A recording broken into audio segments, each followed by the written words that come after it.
Facebook group called the Married Man Cave, and we're approaching 2,000 married men, and almost everybody's answered the question to get into the group. It says, what do you find most frustrating about being married? And if you got an answer to that question, what do you find most frustrating about being married? Leave a comment below. But I'm willing to bet it's communication or sex. That's what almost everybody says. So let's talk about getting your wife in the mood and why that's a bad way of thinking.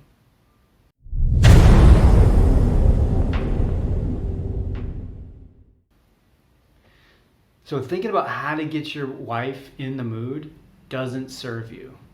It might, you might be able to come up with a tactic that works once, sure. I won't say that doesn't exist.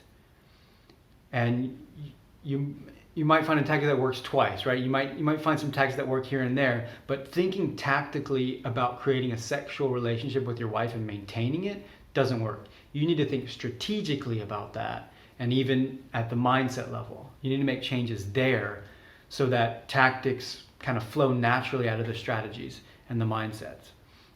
Before I get more into it, if you're a man and you're married and you want more out of your masculinity and your manhood, subscribe and hit the bell icon. So thinking about like, how do you get your wife in the mood, like if you're thinking, I really want to have sex right now, how do I get my wife in the mood? That's just too late, right? That's if sex isn't a part of your everyday relationship, and I don't mean that you have to be having sex every day. I mean that if sexuality and having this open sexuality where that you're both sexual creatures and sex is on the table, maybe literally, maybe metaphorically, then you need to back up and think strategically and the mindset. And so the mindset here is that you're both sexual creatures. And I know that you're in a relationship where you don't have sex a lot. But that doesn't mean you're not a sexual creature, and it doesn't mean your wife's not a sexual creature. You might have both forgotten that for the moment, but you're still sexual creatures because you're a human being. And now, as I say, you often hear me, ends of the bell curve aside, right? There are exceptions to every rule, including the rule that there are exceptions to every rule. So take it with a grain of salt, but the ends of the bell curve are the exception, not the rule. And it's easy for people to kind of, when they hear, there's exceptions, to assume that there is the exception, when statistically you're probably not the exception. You're probably not. So if you're thinking tactically how to get your wife in the mood, then you want to back up and think strategically. Okay, and even further, you want to think mindset. And the mindset is you're both sexual creatures. And another mindset for your marriage is that sex is a normal, healthy part of marriage. If you're not fulfilled sexually in your marriage, then that's a problem. Doesn't mean it's your wife's fault by any means. Doesn't mean you got to point the finger at your wife or she has to have sex with you. No, that ain't gonna work for long. You need to focus on something before sex, and that's attraction. And I've seen other videos. You might have seen some of my other videos where I talk about attraction. It's a complex topic. It's actually pretty simple, but it's a deep topic, and there's a lot of changes that have to happen in your mindset and how you act and how you behave in order to re-spark attraction. If you want to know more about that, I have a free resource in the description below. But basically, if you remember when you first met your wife, things were pretty straightforward. Attraction is not something you had to think about. You were attracted to each other. That's why you guys got together, right? You were pulled together closer and closer. And then as the years, the days and the weeks and the months and the years, maybe even the decades kind of wore on, that died.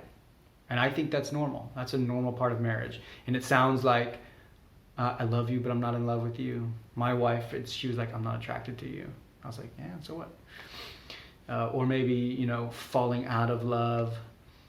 And these are all normal parts to a maturing marriage. And they are all, in a sense, a crisis. And in my experience, in my model of the world, that is the opportunity for the husband to step up and become a better man in a lot of ways. And that's what I focus on, is helping men become better men so that they can be better husbands and fathers.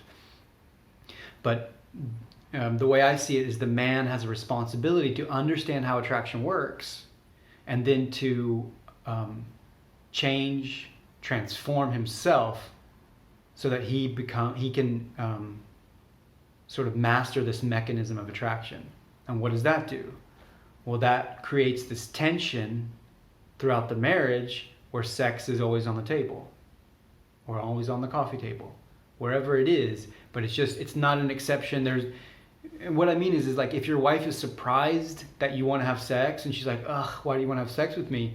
Then that means that sex is not a mainstay of your marriage. And it should be. You guys should both be on board that sex is a natural part of marriage, and yeah, we're going to have sex, and we're going to have sex, sort of find that balance between the two of you of what's appropriate. And I think statistically, it's about once a week. I think on average, couples have sex about once a week. And whatever you fit on that, right? There's a big wide range. So in the moment, you're not thinking, oh, how do I get her in the mood? You get into the state and the strategy where you're kind of constantly always in the mood. There's always that underlying sexual tension between the two of you. That means that you, as the man, are kind of always being flirtatious and playful, communicating with her in a way that could be seen as sexual, in appropriate context, right? You're not getting lewd in front of the kids or anything. But if you're only going for the tactic to get her in the mood when you want to have sex, in the moment that you want to have sex, you miss the boat. You miss the bus.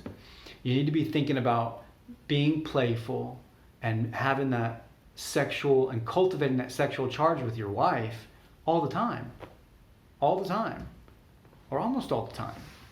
That should just be something that's happening every day, day in, day out, is that you're focusing on building that attraction with your wife. And what that looks like is a polarity, right? Magnets is a great model. The North Pole and the South Pole pull each other together. And then when you become too much alike, what happens? They repulse each other. And that's what happens in marriage. As people get married, they become more and more and more alike. And they become more alike because it's hard to maintain that difference. It takes a lot of energy. It takes a lot of tension, and it can be hard to maintain that polarity. And so we kind of default, water flows down. So we default to the easy way to do things, and that means we become closer and closer together, which is good in some ways, but not for the sexuality of your marriage. So what do? You become more masculine. That means focusing on your strength. Yes, I mean physical.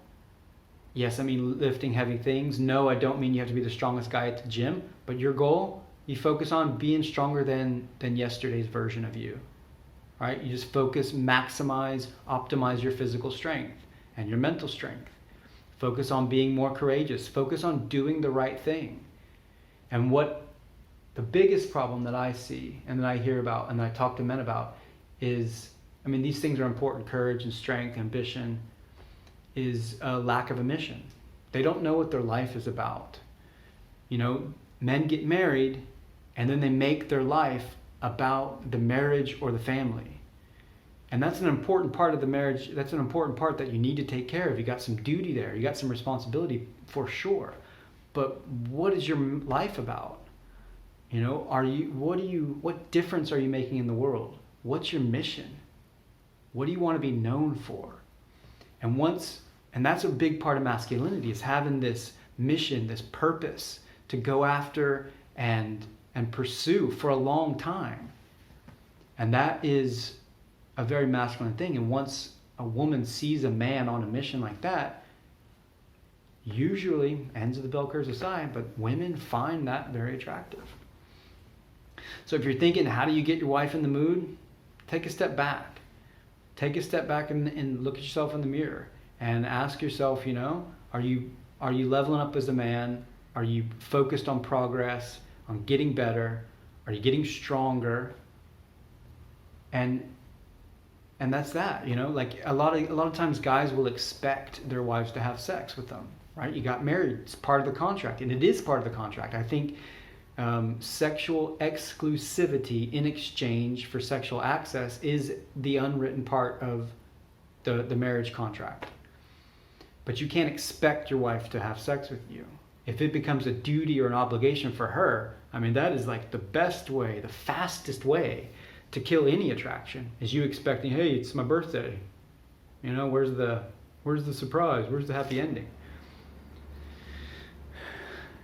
So, as in all things, focus on yourself. Focus on where you're failing and how you're not measuring up, and that's okay. Everybody fails, everybody stumbles, and that's okay. Don't wallow in the pity. Look at yourself in the mirror and pick yourself up and keep going. And keep going and keep going. And just iterate. And then as you do that, and as you start implementing this playfulness, this sort of expectancy for sexuality, and that's different. I don't mean that expecting that your wife is going to perform a certain act, but expecting that you are in a sexual relationship with your wife, and that's sort of an energy that you play with. So you flirt, you maybe, find ways to initiate that are unusual, you talk in a certain way, you do things like that, expecting that part of your relationship. Sure, that's normal and healthy, but that's different than expecting a certain kind of an act, right? Expecting her to do something because she doesn't have to. And that's just the long and short of it. So as in all things, focus on yourself. Any questions or comments, please leave them below. Let's have a talk. Let's have a conversation about it. Ciao.